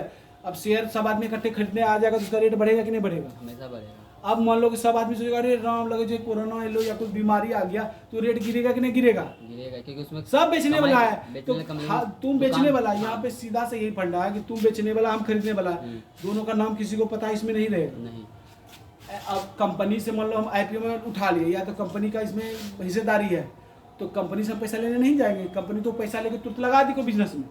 अब कोई जनता जाएगा तो पैसा उसको देगा क्या? नहीं मिलेगा। आप ऐसा कीजिए, आप दोनों आपस में सेटलमेंट कीजिए, ये रहा मार्केट जिसका जिम्मेदारी NSE और BSE ले रही है। आप यहाँ जाइए, अगर किसी को विश्वास है मेरे पे तो आप जो है ना कि इससे शेयर खरीदिए, और किसी को विश्वास नहीं तो इससे शेयर बेचिए, सीधा सा बात यही है। वहाँ यही होता है खाली, और कुछ नहीं होता है। तो अब तुमको लगता है किसी को कि भाई ये बढ़ोतरी इसमें होगा तो फिर यानी कि वो खरीदता है, किसी को लेगा कि भाई गिरेगा तो बेचता है, और कुछ नहीं होता है। तो वो चीज वही उसमें फंडा चलता है, वो उसको लगता है बढ़ेगा वो खरीदता है। यानी कि दोनों ठो एक दूसरे को होशियार समझता है। इसमें सीधा सा फंडा यही है कि दोनों व्यक्ति अपने आप को होशियार समझता है। अरे रामू तो बेच रहा है तो कंपनी बहुत आगे जाएगी, होशियार कहता है साला जल्दी निकल, हमारा तो हो गया पैसा, निकल हम पूर्वक से साला में खरीद लो जी। ये दोनों अपने को होशियार समझता है। इसमें सब उल्टा है, इसमें सब बुड़बक है तो सब होशियार भी है, इसमें कोई बुड़बक भी नहीं है, कोई होशियार भी नहीं है। समझ गया ना। बस नॉलेज लेके कोई भी काम करेगा तो बहुत बेहतर स्थिति में रहेगा। सबसे मेन मुद्दा है कि बचत करना है, निवेश करना है, और ये सब जो है ना सीखना है। क्यों, किस लिए? ताकि नॉलेज सब चीज़ का रहना चाहिए आदमी को। अगर मौका मिल गया छक्का मारेगा तो नहीं मारेंगे, क्यों नहीं? तो बस वही चीज़ सीखना है। तो सब चीज़ का ट्रेनिंग लेना बहुत ज़रूरी है। इसमें कोई तरह का कोई लोचा नहीं है, कोई परेशानी नहीं। जिस तरह रिजर्व बैंक सबको गाइड करता है, बैंक को उस तरह ये करता है। यहाँ बैंक भी सब शामिल है, बैंक का भी शेयर यहाँ मिलता है। HDFC bank, bank of India, SBI सब कुछ यहाँ पे मिलेगा। आप उसका शेयर कर सकते हैं। उस कंपनी को तुमको बैंक का धंधा अच्छा लगता है, बैंक खरीदो, जो समझ में आता है। बैंक में हम भी मालिक बने, वो धंधा करता है ना भाई, लोन देता है, ये देता है, चलो हम भी उसके साथ हैं। उसका भी शेयर बढ़ेगा तो मेरा भी पैसा बढ़ेगा। कुछ भी वहाँ पे हर एक पार्ट में होगा, 1000 रुपये में खरीद सकते हैं, जो इसका रेट रहता है, खरीद सकते हैं। सबका रेट है। जैसे HDFC बैंक को खरीदते हैं, ठीक है, इसका रेट हाई है मतलब। अरे भाई HDFC बैंक है, वो जरूरी नहीं कि इसका रेट हाई है, उससे मतलब नहीं। ठीक है, अभी जो रेट होगा उस रेट पे हम खरीद सकते हैं। अभी 1300-1400 रेट है, कभी 1800 था, गिर के आया 1400 में। तुमको लग रहा है कि अच्छा कंपनी है तो हम भी खरीद सकते हैं। और कभी 1800 भी तुमको सस्ता बुझाएगा, कभी 1400 भी महंगा बुझाएगा। इसमें यही माइंड सेट का प्रॉब्लम है। अगर तुमको समझ सही से हो जाएगा बैंक का पॉलिसी, बैंक हुआ या कंपनी जैसे FMCG हुआ, दवाई कंपनी हुआ, केमिकल कंपनी में आपका पेंट आ गया, पीडीलाइट हो गया, इस सब को तुम समझेगा, बहुत अच्छा रिटर्न बना के देता है। गाड़ियों में से बुलेट भी 20 साल में यानी कि 20 गुना पैसा बना के दिया है, 10 साल में 20 गुना पैसा बना के दिया है। तो मेन क्या है कि जो बुलेट हम खरीदने के लिए जाते हैं या कुछ भी कोई भी गाड़ी खरीदना, तो पहले वेट करो कि भाई ये पैसा हमको मिल गया घर से 1 लाख रुपया, तो पहले हम इसको निवेश करेंगे सही जगह, फिर उसके बाद हम गाड़ी खरीदेंगे, पैसा भी रह जाएगा, गाड़ी भी मिल जाएगा। तो ये ही अप्रोच अपनाना है। गाड़ी खरीदने से पहले उसको निवेश कीजिए, उससे पैसा बनेगा, उसके बाद गाड़ी खरीदिएगा। 6 महीने साल भर वेट करेंगे और क्या। हाँ बहुत ज़्यादा मैनेज तो करता है ना भाई, तो क्या होगा, अब आपका पैसा भी रह गया और हमारा भी काम हो गया। दिखावा नहीं करना है कि वो खरीदा वो आगे बढ़ रहा है, कोई मतलब नहीं है। जिंदगी में जो है ना, एक से बढ़कर एक महारथी है। तुम कंपेयर किसी से मत करो, क्योंकि तुम ये मत सोचो कि उसको नीचा दिखा दिए तो बेहतर हो गया। उसी प्रकार एक आदमी जो था ना, बहुत बड़ा यानी कि एम्पायर था उसके पास, लगभग 100 बीघा खेत था, बहुत घमंड करता था। एक पंडित आया, उसको अच्छा नहीं लगा कि हाँ ठीक है आपके पास संपत्ति है, तो उसको बखान क्या कर रहे हैं आप, ठीक है, या तो उसको दान कीजिए, या तो भाई परोपकार कीजिए, या कुछ भी कीजिए, या तो भाई अपने आप में संतुष्ट रहिए, कुछ अच्छा कीजिए। अब क्या बता रहे हैं कि ये वो हम ये हैं वो, संपत्ति आपके पास है, ठीक है। तो वो कुछ नहीं बोला उस समय, ठीक है, वो देखा और उसके बाद वो एक तो वर्ल्ड का मैप ले आया। आप बोला ये बताइए सर, आप बोल रहे हैं मेरा 5 किलोमीटर छोड़, बताइए आपका प्रॉपर्टी इसमें कहाँ एक पेन का नोक रखने भर आपके पास जमीन है, परमात्मा का सारा संपत्ति है, तो बताइए आप हैं कहाँ। इसलिए कभी घमंड मत कीजिए आपके पास क्या है, पूरा वर्ल्ड है ईश्वर का या किसी का, तो क्या आप वहाँ कहाँ पे एडजस्ट करते हैं। एक नोक नहीं रख पा रहे हैं आप पेन का, तो आप क्या हैं। इसलिए कोई धनवान नहीं होता है, सब माइंड सेट का है। जो यानी कि अच्छा कर्म करेगा, बेहतर तरीके से ज़िंदगी जिएगा और दूसरे को ऊपर बढ़ाने की कोशिश करेगा, वही धनवान है और कोई नहीं है। जब हम फाइनेंशियली फ्री हो जाएंगे, बचत करके निवेश करके उतना रिटर्न कमा लें, 6% से ज़्यादा हमको रिटर्न मिलने लगे FD सबसे, और बेहतर स्थिति में हम चले आएँ, और उसके बाद जो है ना लाइफ अपने आप खुशहाल हो जाएगा, कोई टेंशन नहीं रहेगा। आप कहीं घूमने भी गए, आपको उतना पैसिव इनकम आ रहा है, या घर का रेंट से आ रहा है, स्टॉक्स में आ रहा है, गोल्ड से आ रहा है, प्रॉपर्टी से आ रहा है, सबसे आ रहा है, तो फाइनेंशियल फ्री होने को चाहिए। कोई चीज़ बुरा नहीं है, कोई इंजीनियर बन रहा है, कोई कुछ बन रहा है, कोई कहीं नहीं है, क्योंकि वो नहीं रहेगा तुम्हारा जीवन आसान नहीं हो सकता है। वो सब जरूरी है, लेकिन हर व्यक्ति को, चाहे डॉक्टर हो, इंजीनियर हो, कोई भी हो, सबको फाइनेंस का नॉलेज लेना बहुत ज़रूरी है। ज़्यादा नहीं, बेसिक ज्ञान होना चाहिए। वही बेसिक नहीं लेता है, पहले डायरेक्ट डॉक्टरी करने लगता है, उसको लगता है सब फालतू है। लेकिन मेन है क्या कि अमीर क्या होता है, गरीब क्या होता है, इस कॉन्सेप्ट को तुम लोग समझा। मेन क्या, उतना ही धन हमको होना चाहिए जितना, इसके बाद आप सोचिए जितना धन कमाना है। ये फ्री तो हो जाइए, पहले ख्वाब देखने लगे, हवाई वाला ख्वाब देखने से फायदा नहीं है। पहले उस चीज़ को अचीव कर लीजिए, एक जोन में आ जाइए। आप जो तुमको टुनटुनी बजाना ही पसंद है, जाकर कहीं गिटार बजाते रह जाएंगे तो दिक्कत होगा। अब घर में बच्चा भूखा रहेगा, तुम गिटार बजा रह जाएगा गोवा बीच पे, तो क्या फायदा है। सीधा सा बात यही है। मेन है फाइनेंशियली फ्री होना। आज तुरंत नहीं होगा, उसके लिए 2-4 साल टाइम होगा। फल भी बड़ा होने, पेड़ फल जब आएगा आम का तो टाइम लगेगा ना, उसका समय तो देगा।